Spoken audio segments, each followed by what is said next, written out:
Bueno, vamos a dar inicio. Arrancá, Carlos, si querés. Dale, saludarles, buenas tardes a todos, colegas, y gracias por sumarse. Esta clase va a estar grabada, así que después de última, María Emilia, cuando docencia me la pase, te la comparto, así también le compartís a los colegas de ahí de la UTIA.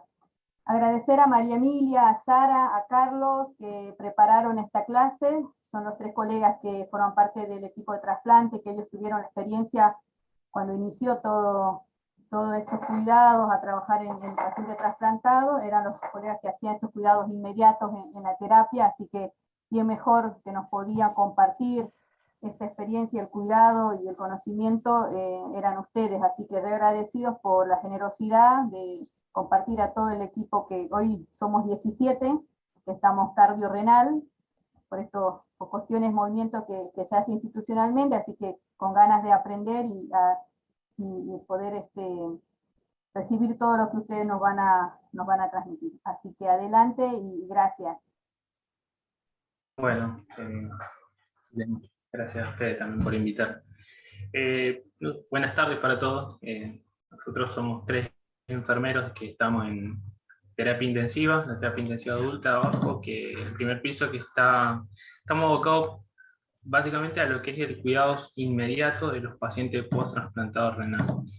Esta es una clase que preparamos dirigida exclusivamente a lo que son cuidados de enfermería directo, y también dirigida a lo que es nuestra experiencia que hemos adquirido a lo largo de todos estos años con estos pacientes. Y por ahí, si bien el contenido bibliográfico, teórico o académico no es el más grande, sí nos centramos en lo que son las intervenciones específicas de enfermería.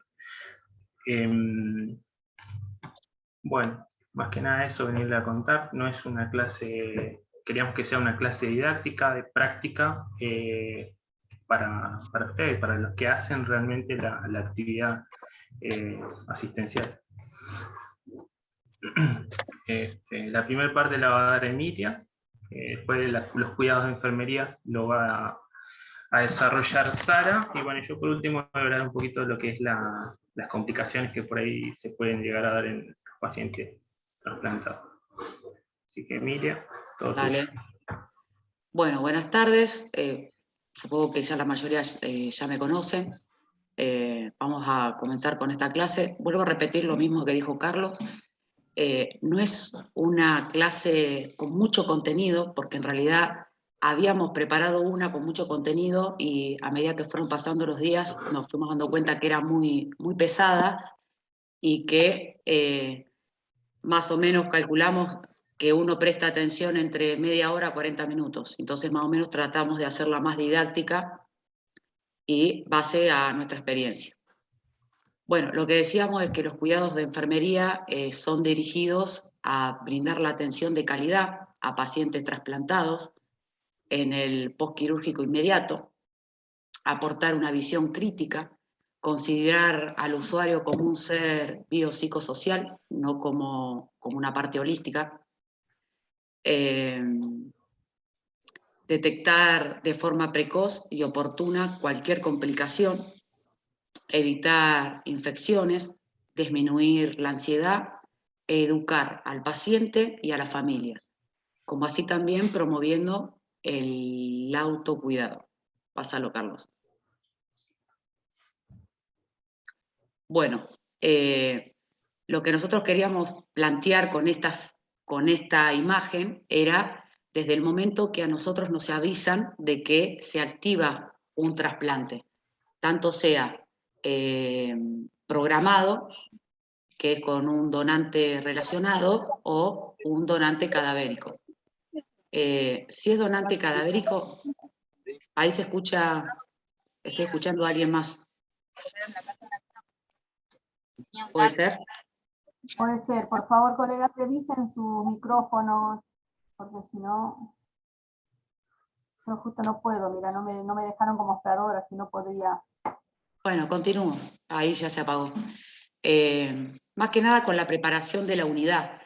Si sabemos que el trasplante es programado, lo que muchas veces hacemos nosotros es hacer una doble desinfección y descontaminación de la unidad. lo hacemos un día previo al operativo y el mismo día que se realiza el operativo, el agente que va a hacer la preparación de la unidad es el que se encarga de que se vuelva a hacer nuevamente la descontaminación y la desinfección.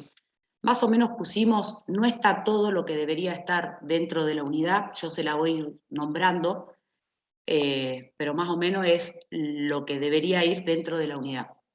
La cama tiene que ser con balanza y la balanza tiene que estar a 0. Dentro del servicio nuestro tenemos 2 balanzas, 2 camas con balanzas. Muchas veces lo que no ha pasado es que esas camas han estado en otros box y si se puede, hacemos ese cambio de cama.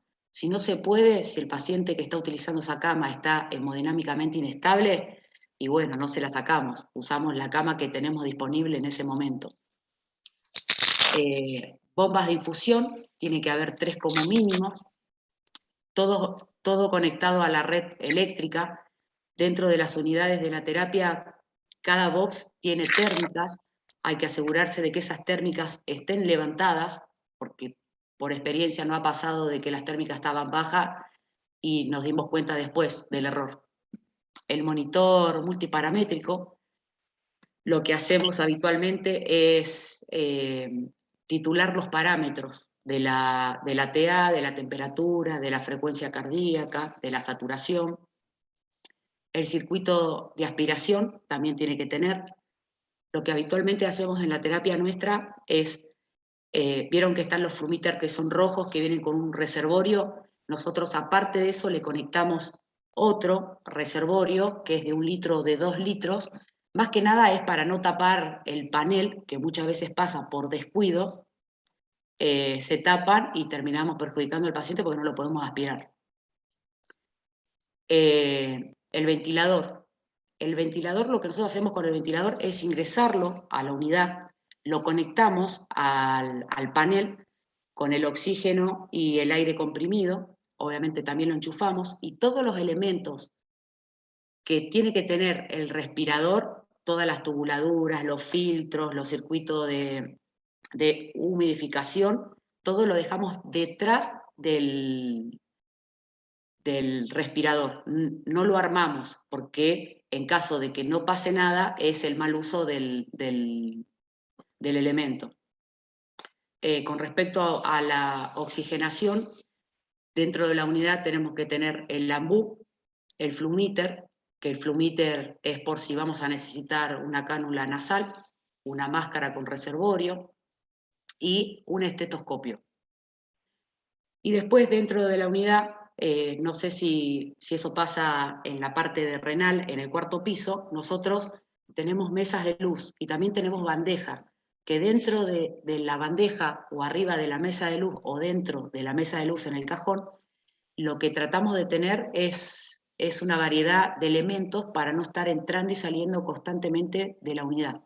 Tiene que ver el alcohol en gel al 70%, las gasas, las cintas adhesivas, los apósitos transparentes, que es el Tegader,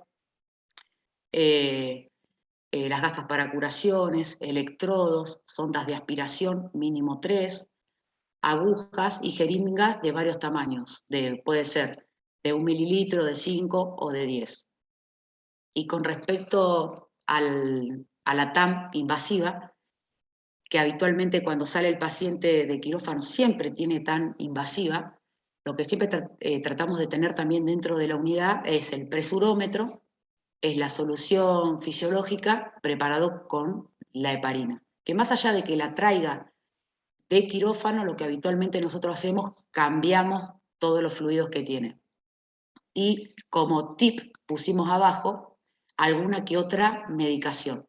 ¿Qué quiere decir? De que si el paciente viene con dolor, tenemos a mano una ampolla de Fenta, una ampolla de morfina, tenemos ampollas de agua también. Obviamente todo eso con indicación médica. Pasa, Carlito, la otra. Acá en la semana le pedimos a compañeros que nos manden unas fotos como para poderla agregar a la clase. Del lado izquierdo ven un respirador totalmente armado. Debajo a la izquierda ahí está la balanza, la cama con balanza. Debajo, en el medio, ahí tenemos una unidad que está preparada. Lo único que le faltaría a esa unidad sería preparar el ventilador y la ropa de cama nada más. Y al costado tienen la máquina de diálisis que habitualmente siempre está dentro de la sala. Otra cosa que es importante, que no estaba ahí en la filmina anterior, es que siempre tenemos que tener el electrocardiograma, el carro de paro, con los controles debidos y siempre completos, y el desfibrilador siempre enchufado. Siempre hay que tener esas cosas a mano. Pásame, Carlito, la filmina. Y esta filmina habla del aislamiento de contacto preventivo respiratorio. Lo que buscábamos era alguna bibliografía, pero no hay ninguna bibliografía que recomiende el uso de los elementos de protección personal para los pacientes inmunosuprimidos. Pero en nuestros servicios sí lo utilizamos. Eso incluye, por supuesto, que es el lavado de mano, que la OMS indica que tiene que ser entre 40 y 60 segundos el lavado de mano, el uso del barbijo. Pusimos ahí el N95, ¿por qué? Porque como ahora vamos a empezar a hacer de vuelta la cadena de los trasplantes, nos puede llegar a pasar de tener a un paciente de un donante cadavérico y el trasplante se hace cuando se hace la ablación al otro día. Y si no tenemos todavía el resultado de la PCR, por eso también pusimos el N95. El camisolín, las cofias y los guantes. Otra de las cosas que hay que tener en cuenta, que eso somos responsables nosotros, es con respecto al aislamiento, es que cualquier persona que ingrese a la unidad o cualquier interconsultor, cualquiera sea médico, sea radiólogo, extraccionista, lo que fuese, a todos hay que ponerle los elementos de protección y se tienen que hacer el debido lavado de manos. Acuérdense en que el uso de guantes no reemplaza el lavado de manos. Esta filmina la pusimos más que nada para recordar. Suponemos que en todos sus servicios, al frente de las bachas en donde se hacen los lavados de mano, está, que son los 5 momentos, que es antes de tocar el paciente, antes de realizar una tarea limpia o aséptica, después del riesgo de exposición a líquidos corporales, después de tocar al paciente y después del contacto con el entorno del paciente. Pásame, Carlito. Bueno, ¿más o menos se va entendiendo ahí o quieren que vuelva para atrás en algo? Carlos, ¿se entiende ahí? Está bien, María Emilia. Ok, no, porque capaz que hablo rápido. Bueno, esta filmina se trata en realidad es cuando es el ingreso inmediato del paciente, cuando sale del quirófano que lo vemos que viene por el pasillo y nos va a entrar a la unidad. Lo que tenemos que hacer es una valoración cefalocaudal del paciente, que lo que hacemos habitualmente que es destapar el paciente. Hay que destaparlo para poder observar todos los dispositivos con el cual ingresa, que puede ser el acceso venoso central, en qué condiciones lo trae, y ahí a medida que vas haciendo la valoración también vas haciendo el cuidado de enfermería, vas programando qué es lo que vas a hacer después de que hagas el ingreso inmediato del paciente, podés programar todo lo que podés hacer después. El drenaje aspirativo, si viene lleno, si viene vacío, la sonda vesical con bolsas para la cuantificación, que en el caso de los trasplantes renal vienen esas bolsas que vienen con la parte rígida arriba, que nosotros le llamamos la gota a gota, la tan invasiva. Siempre, por lo menos el 100% de los pacientes que hemos recibido post-trasplante inmediato, todos han venido con tan invasiva. Los sueros, porque puede venir con noradrenalina, con la timoglobulina, habitualmente siempre vienen con timoglobulina, pueden venir con nora o también pueden venir con nitroprusiato o NTG. Los hemoderivados, que nos ha pasado también que han venido con hemoderivados, y con analgesia. Con respecto a esto, lo que muchas veces hacemos es saber también en qué estado viene el paciente, el post-trasplantado. Siempre estamos preguntando si mientras estaba en cirugía el paciente está hipotenso, está hipertenso, con qué sueros es que lo van a traer al paciente. En caso que venga con NORA, con NTG, lo que habitualmente hacemos en la terapia es ya tener preparado nuestra solución. Para así arranca todo de cero desde el momento que hace el ingreso dentro de nuestra unidad. Lo único que en sí no se toca y no se puede interrumpir es la timoglobulina. Después está, otra de las cosas que también hacemos es una evaluación neurológica.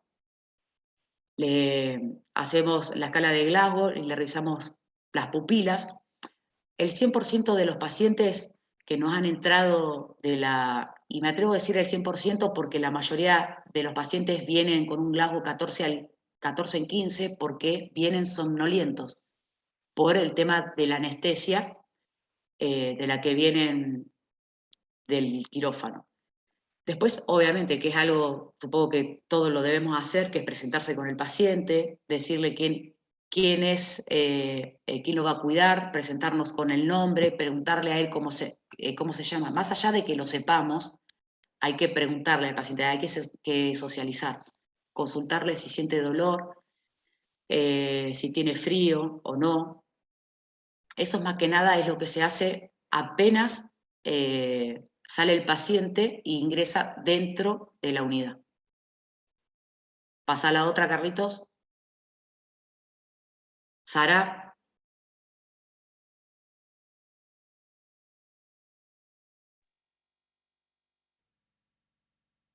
Hola, ¿se me escucha? Sí, se te escucha. Bueno, para los que no me conocen, buenas tardes, mi nombre es Sara Sibila. También trabajo en terapia intensiva de adultos junto con Emilia y Carlos. Vamos a continuar con el tema de cuidados de enfermería.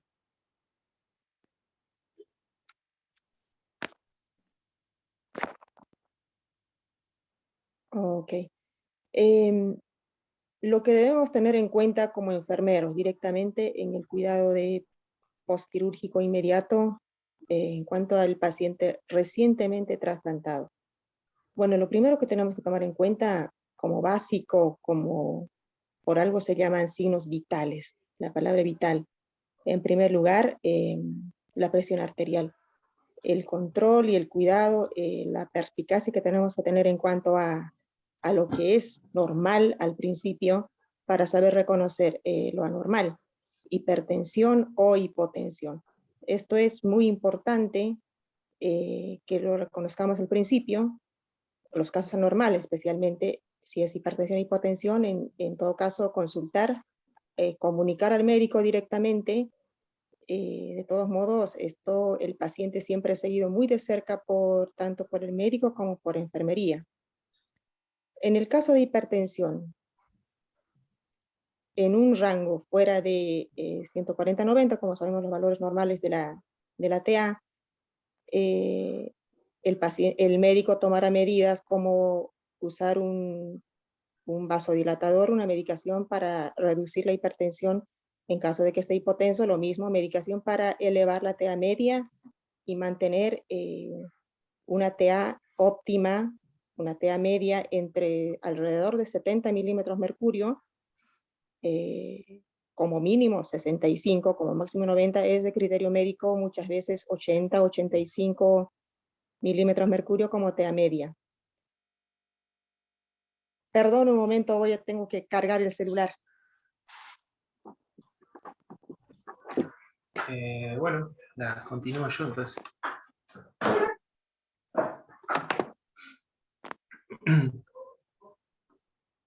No sé si me escucha Sara, pero...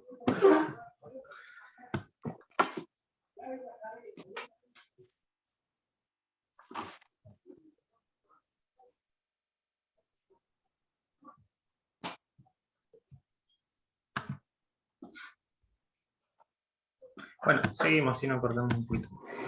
A lo que se refería Sara dentro de los cuidados de enfermería, que era la primera parte que era control de signos vitales con evaluación e intervención. Es decir, que si el paciente te ingresa hipertenso, hipotenso, yo primero,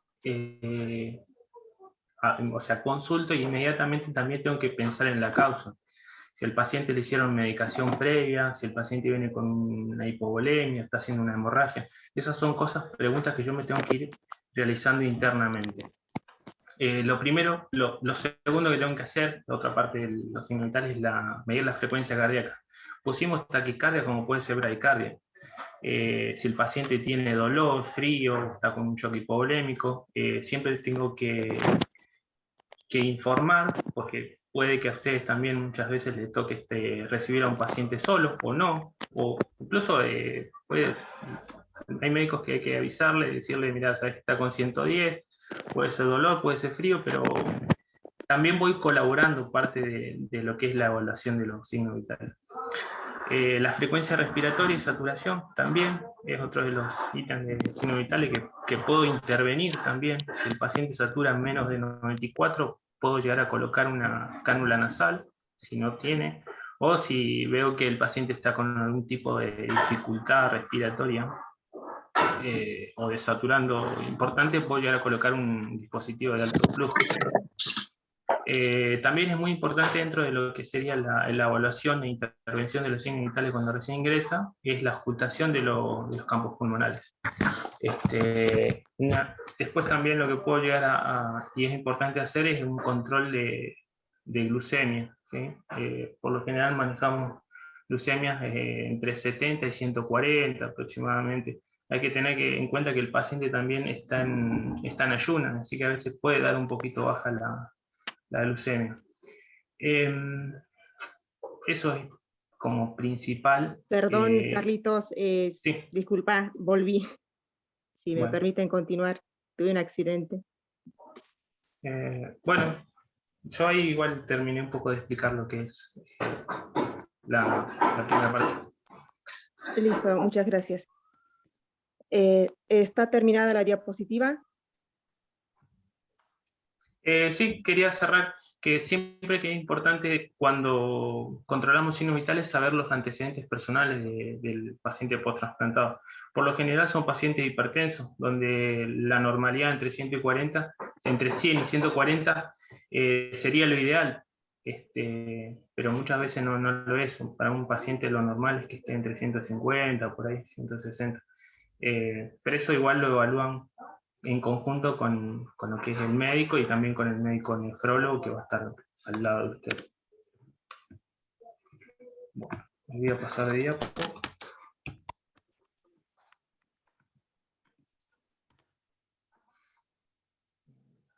Seguí, Sarita.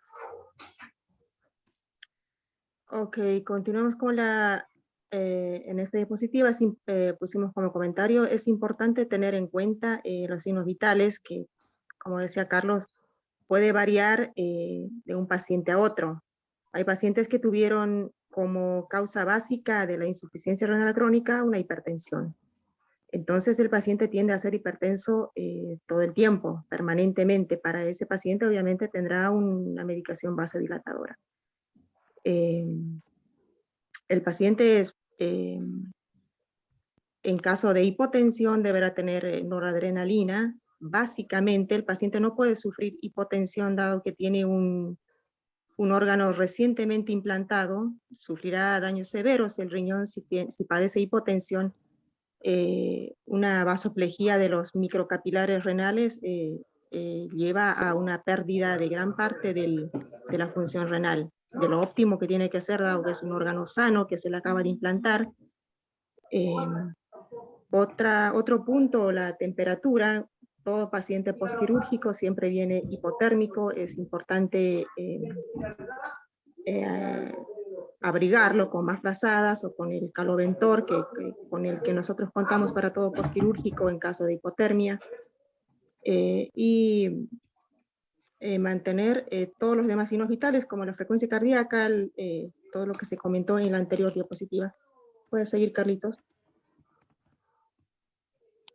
Bueno, los cuidados de enfermería en cuanto a lo de la diuresis y control de sonda vesical.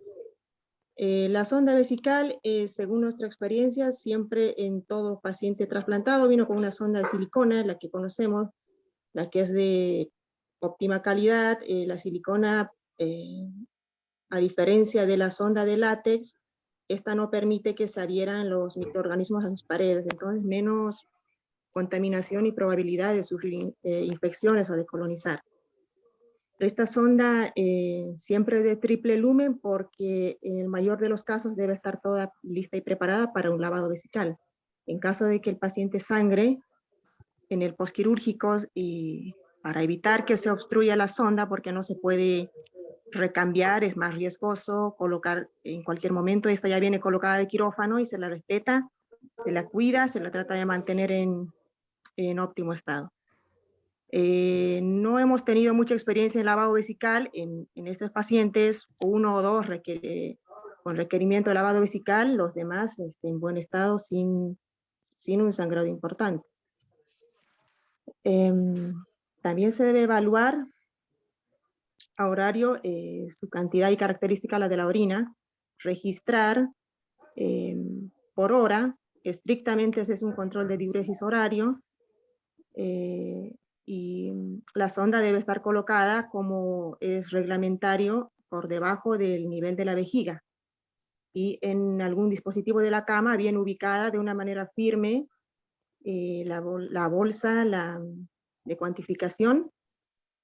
Bueno, lo óptimo en la cantidad de orina en el post-trasplantado debe ser entre 50 a 150 mililitros por hora. Menor a 50 tiene algún tipo de disfunción, que no es nada raro. Los pacientes post-trasplantados tuvieron una variedad importante en cuanto a la cantidad de orina. Existen los de donante cadavérico, de los que empiezan con una gota, 2 gotas con el paso del tiempo, 5 mililitros, 8 mililitros por hora. Hay que estar cuantificándolos estrictamente, y bueno, sucesivamente va en progreso, va en aumento. Y los de óptima función fueron de 50 mililitros para arriba. También tuvimos pacientes que hasta 300, 400 mililitros por hora en el primer día del postquirúrgico. Todo esto debe ser obviamente registrado estrictamente por hora, reportado con el médico para lograr una reposición adecuada de líquido. Si está orinando más de lo normal, el médico, de acuerdo a la cantidad de la orina, indica la reposición hídrica. Luego, es importante esto porque es meramente trabajo nuestro, el registro de orina, porque de acuerdo al volumen, como les dije, eliminado, se da la reposición, porque se debe mantener un fluido constante por el órgano recientemente implantado, que debe ser evaluado por el médico. Tomar en cuenta de que si está permeable o no la sonda, en la mayoría de los pacientes va a ser hematúrica en un principio, nunca una orina clara, ámbar. Es un postquirúrgico y justamente de riñón tiene que venir algo de sangre de por medio. Pero evaluar la presencia de abundante o no, coágulos o no. Tuvimos pacientes con presencia de abundante coágulos que tapan los coágulos, llegan a obstruir los pequeños conductos de la bolsa para poder cuantificar. Eso debe ser sometido a lavado vesical para evitar todos esos contratiempos. Cuando se puede evaluar el sedimento, obviamente la presencia de sangre impide evaluar el sedimento, no se puede observar muy bien, pero ya en un momento que deja de sangrar, se puede observar si es sedimento o no. También evaluar si el paciente está con globo vesical. Supongo que todos sabemos hacerlo eso. Palpar en la zona vesical supracúbica del paciente, manifestará dolor si es que tiene presencia de globo vesical. Bueno, eso también se puede confundir con la reciente herida quirúrgica. Al paciente le duele toda la zona abdominal. pero al tocar la zona suprapúbica es muy específico del globo vesical. La herida quirúrgica siempre ha estado, puede haber excepciones, pero en su mayoría es en la fosa ilíaca derecha. Tomando en cuenta eso, ese punto para poder valorar el globo vesical. Y luego, realizar un lavado vesical en caso de ser necesario, en caso de hematuria. Obviamente todo bajo el consentimiento, la indicación y el conocimiento del médico.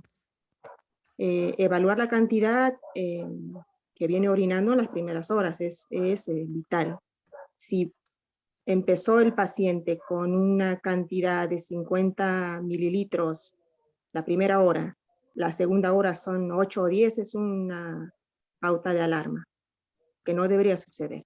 Lo óptimo, lo ideal es que el paciente vaya progresando en cantidad de orina. Todo esto se debe comunicar al médico, puede deberse a alguna falla, a algún tipo de fallo interno o de la sonda o algún coágulo que disminuya, que esté obstruyendo a nivel de la bolsa, desde la sonda hacia afuera, o directamente un fallo renal, una obstrucción en los vasos, en el uréter. Bueno, todo eso es comunicado al médico. Informar al médico de guardia ante cualquier duda o inquietud previa evaluación mencionada. Lo que siempre digo, no sabemos todo, no tenemos por qué saber todo, pero no podemos quedarnos en la ignorancia, al contrario, consultar todo lo que se pueda, toda información, todo lo que tengamos que saber, es necesario consultar con el médico para estar también al corriente de lo que sucede. Pero no podemos comentar cosas que debieron ser valoradas por nosotros, aplicado el criterio, comentarlo para que venga a valorar, ¿no? ¿Y qué hago con este coagulito? No, eso lo resolvemos nosotros, de cosas importantes, y comentar al médico. Cuidado sobre la herida quirúrgica. La herida quirúrgica, como les comenté, de todos los pacientes que tuvimos, según nuestra experiencia, la herida quirúrgica fue en fosa ilíaca derecha. Es ahí donde se implanta el órgano. Vigilar las condiciones normales de las que debe tener toda herida quirúrgica. Esta es una herida quirúrgica sana, no tiene por qué mostrar ningún signo de infección, ninguna anomalía. Debemos evaluar si hay sangrado o no con la gasa que la cubre. El cirujano siempre va a realizar esto, de cubrir la herida quirúrgica por completo con gasa estéril, obviamente, y un film que cubre por encima de todo, un film adhesivo, que cubre ampliamente la zona, cosa que no sufra un desprendimiento pronto, porque no es necesario descubrir todo el tiempo la herida. Es una gasa muy fina, es visible en cuanto a si hubiera sangrado, algún tipo de secreción de coloración anormal. Bueno, esa valoración que la tenemos que hacer, mirar alrededor de la zona quirúrgica, el color de la piel. Esta normalmente viene con el tinte natural de la clorexidina, que es de color rosáceo. Eso lo tenemos que retirar pronto nosotros, porque no lo hacen en quirófano, lo retiramos con una gasa embebida en alcohol, y se quita la coloración rosada de la clorexidina, queda el color normal natural de la piel, para poder evaluar los bordes y la zona alrededor. Si hay presencia de secreciones, o en caso de que le duela mucho al paciente y sea necesario observar el sitio, los puntos de sutura, lo hacemos de manera estéril con toda la técnica séptica para observar que todo esté bien, que no presente nada anormal, y bueno, se vuelve a cubrir de forma estéril. La curación de la herida quirúrgica lo hacemos según necesidad. En caso de que esté sangrada, embebida la gasa, se debe retirar y cambiar, obviamente, por otra estéril. Siempre observar la zona y debajo de las gasas en caso necesario. Descartar, cuantificar los líquidos de los drenajes. Siempre los pacientes, todo paciente post-trasplantado, sale de quirófano con un drenaje de lecho quirúrgico. Para esto usan el modelito Jackson-Pratt, que todos lo deben conocer, que habitualmente lo llamamos perita, que tiene un dispositivo, una tapita para descartar y tiene una válvula antirreflujo, es seguro. Tiene una medida también para cuantificar. Eso obviamente tenemos también aplicar los cuidados nuestros. Se puede obstruir por algunos coágulos, reportarlo pronto.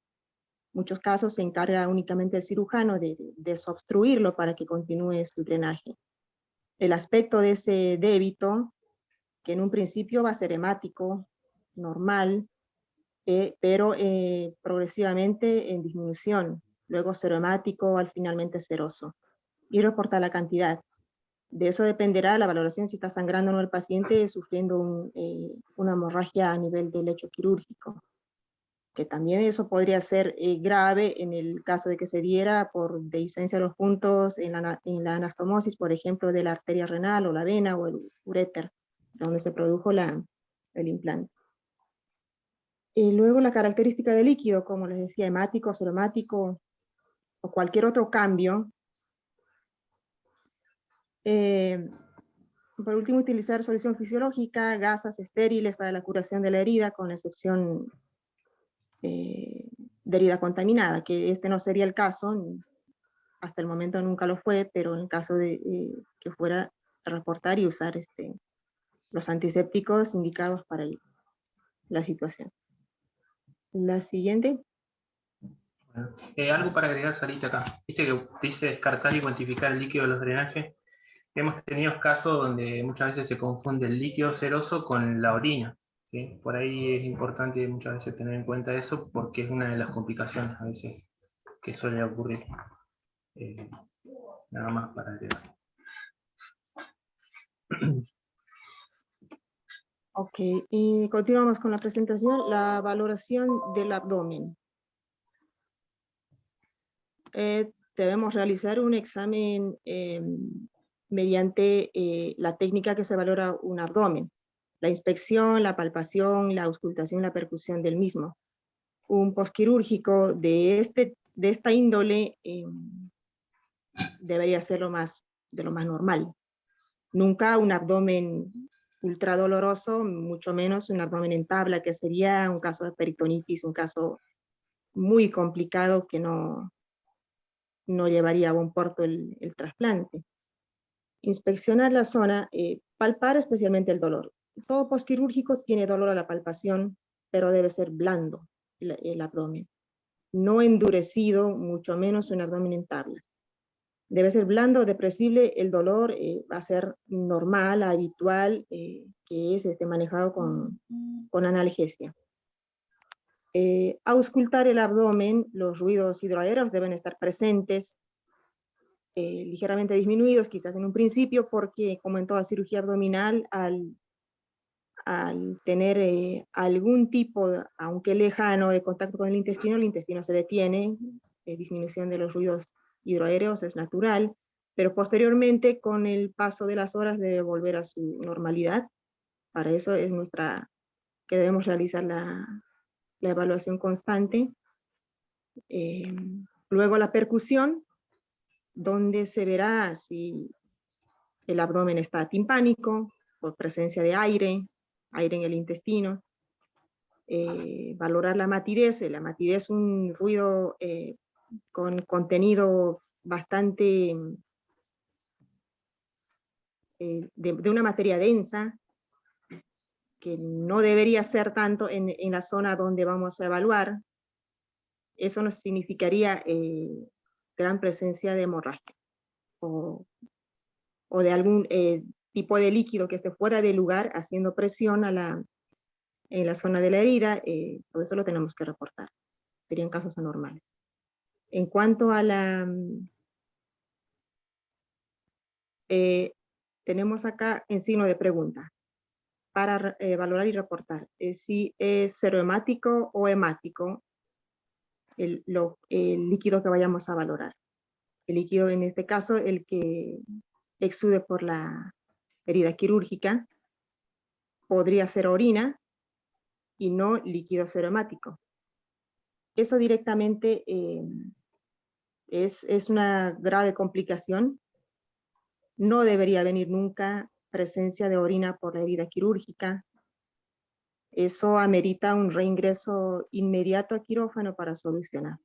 Significaría que el uréter tuvo una dehiscencia en la sutura, en la anastomosis donde se realizó, y esté la orina fluyendo hacia el espacio externo y que se eliminaría por la herida quirúrgica.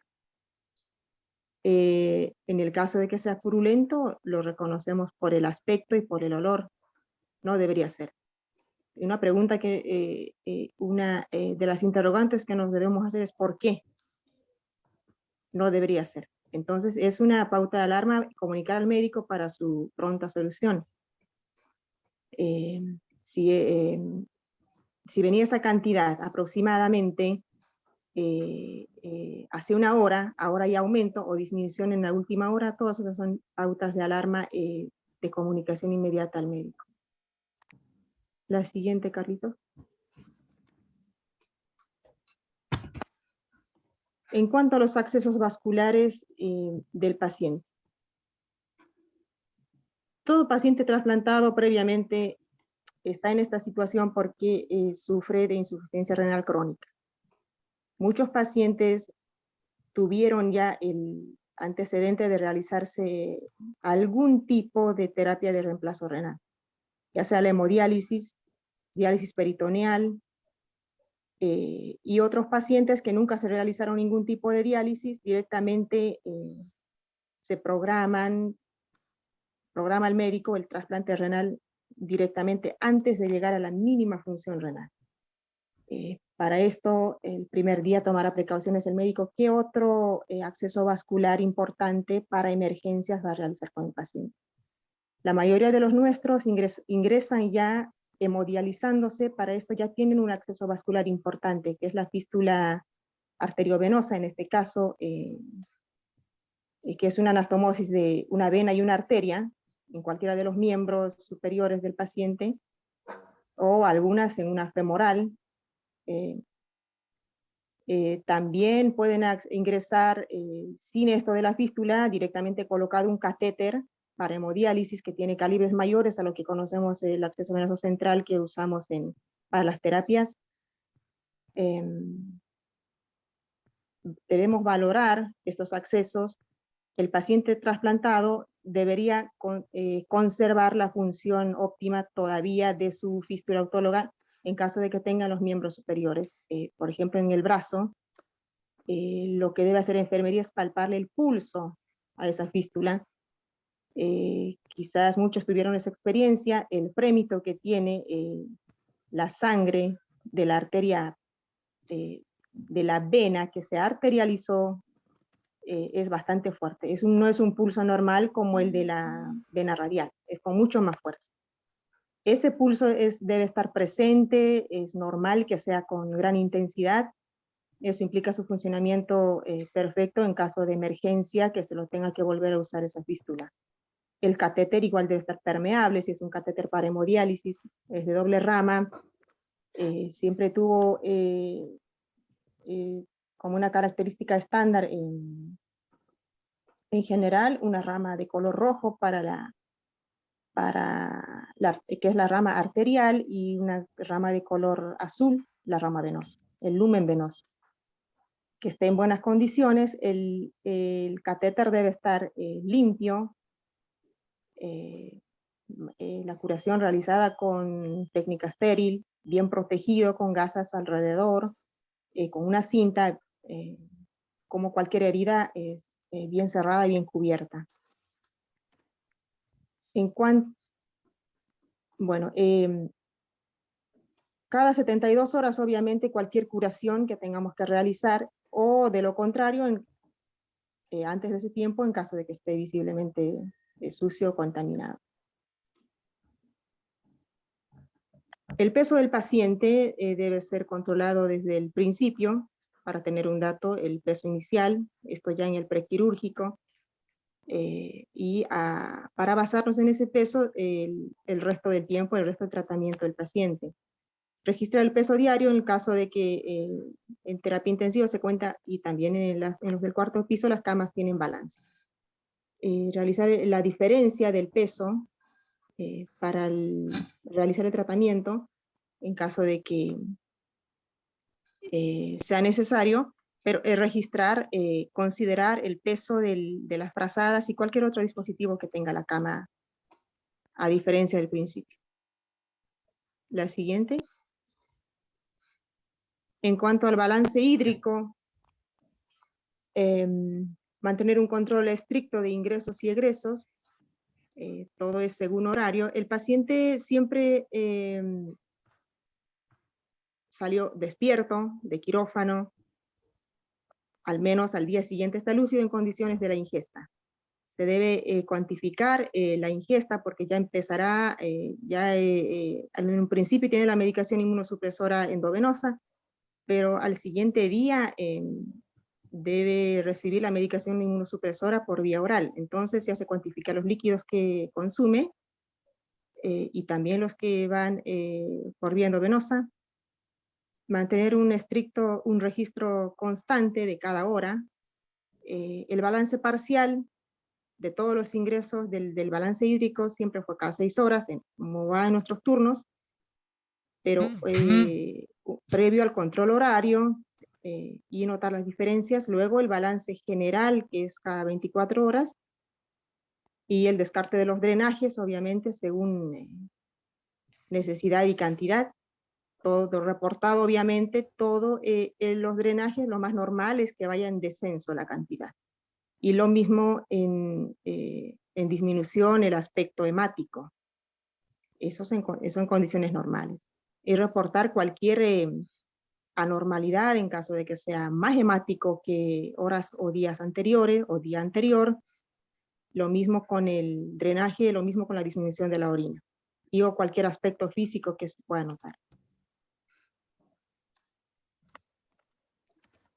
Continúa, Carlito.